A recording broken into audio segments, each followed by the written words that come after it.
Next, we headed inland and on our way to Onaway for an inspirational story of art, iron, and one man's movement to keep Michigan great. In our never-ending quest on this program to bring you genuine Michigan superheroes, we brought you, well, there was Superman. Excelsior! Then, let's see, there was Batman. Where are your muscles? And now, it's time to bring you Michigan's very own Iron Man. Tom Moran created, owns, and operates Moran Iron Works, a Michigan company that's known around the world for custom fabricating huge modular industrial parts for the power industry. The company is also known for creating a culture of innovation and education in the fiery field of welding. You know, I gotta tell you, you're dressed awful nice for being Iron Man. Oh, these are not typical welding clothes. You just caught me on. You got your Iron Man suit underneath, right? Yes, yeah. How did all this start? I mean, this is a huge operation. Well, as a really small boy, I was just enamored with anybody that was welding. I didn't know what was going on, and it was a mystery, you know, what was underneath that welding hood. And my father was a lumberjack, always hard on equipment like all lumberjacks. Oh, cool. And you know, I would see him paying people $20 and $50. I thought it was a pretty noble profession, number one, and number two is I knew I would never go on to college. I wanted to work with my hands. I knew that from a young age. Yep. So when I got into high school, I thought I could learn how to weld, but we had gotten a brand new woodshop teacher, and they had woodshop only, and took all the metalworking equipment, pushed it to one corner of the shop.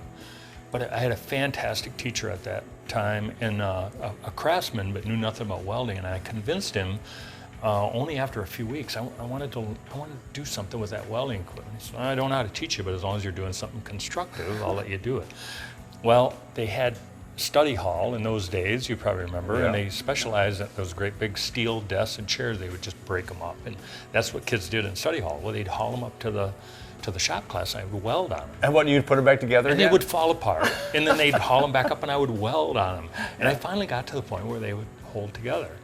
And my second year in high school, when I was a sophomore, my shop teacher got me out of study hall, so I was in shop 2 hours. So I was a shop assistant, and I became the school repairman. And I still had no formal training in welding. And with skilled trades being so big right now, a lot of young people are getting into welding because it's a field that's still growing, right?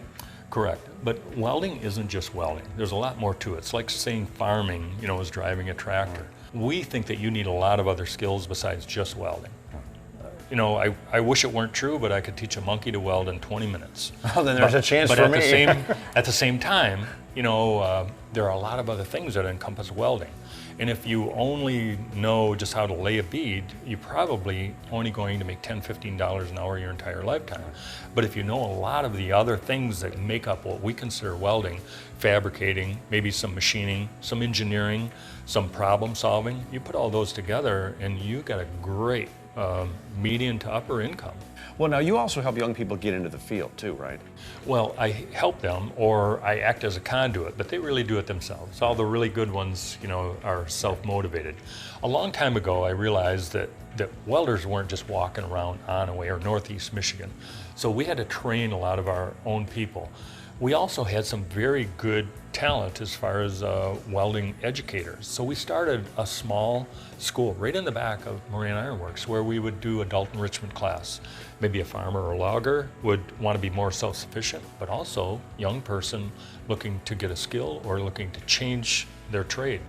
But Tom is equally known for something else, for taking his tremendous talents with metal and making artful monuments for all to enjoy. When did you realize you're an artist? And when did you start doing the large metal sculptures? Well, first of all, I'm not an artist because I don't.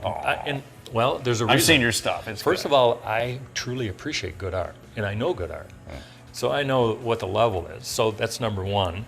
Number two is there's a creative part of me that it's just, I need to satisfy that somehow. Well, the sculptures I've seen since I've been to town are very impressive, and people are coming to see these things.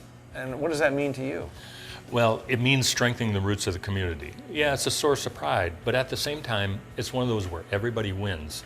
If I want to raise a level of prosperity, I have to do it for the entire community. It's not just me. So it's an investment in the future. And yeah, while there is a little level of satisfaction, I know that we have a lot farther to go. Could you do a giant iron tom, you think, for the park? You'll need a lot of steel. Which one? Well, that's a good point. Your job, too. We'll need more iron for my mustache, so you should probably do it yourself. Next time you're in this part of our Great Lakes state and you see something that's large, made of iron, and awesome to look at, you can bet it was probably made by Michigan's own Iron Man, Tom Moran.